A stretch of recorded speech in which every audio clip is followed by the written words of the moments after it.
Just following up on the previous question regarding the sex offender and the checks on that for the drivers.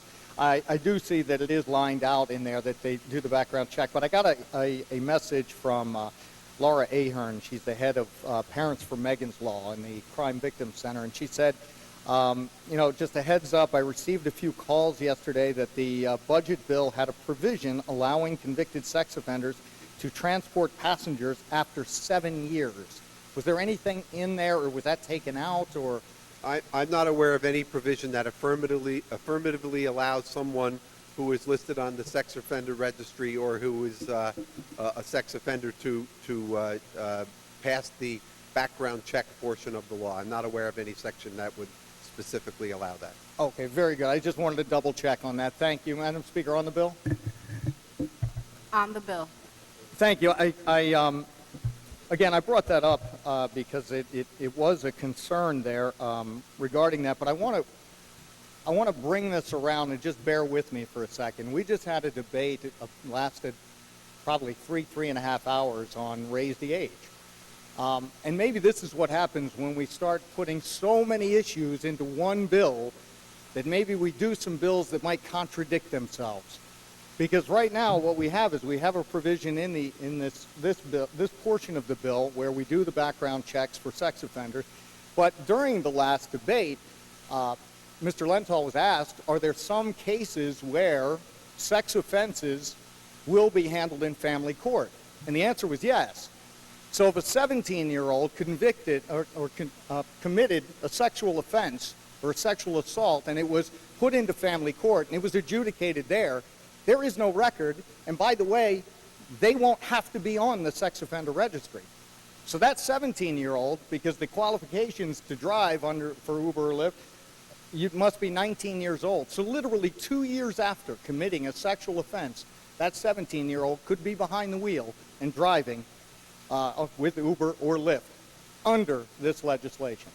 I also want to bring this up. Again, 3.5 or so hours of debate, and we had some very, very passionate, very eloquent speeches given regarding raise the age. And sometimes I think when we get into issues like this, it gets there's a lot of rhetoric maybe, a lot of emotions.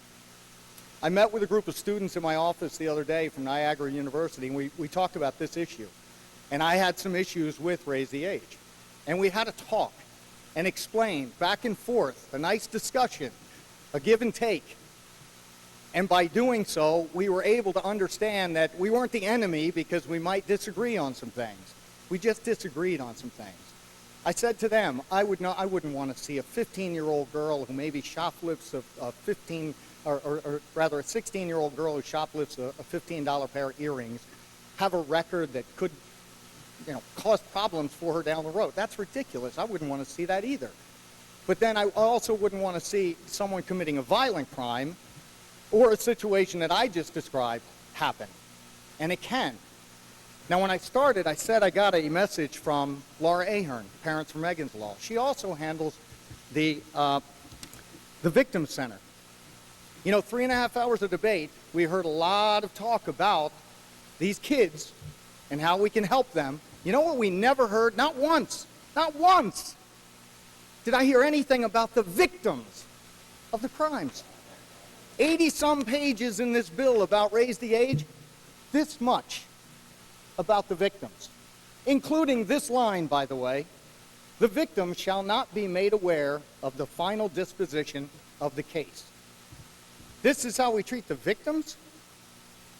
Like I said, granted, some of these kids could be victims too, considering their circumstances. But the victims of the crimes did nothing wrong. Where's their help? I'd like you to just consider that when you vote on this. Thank you.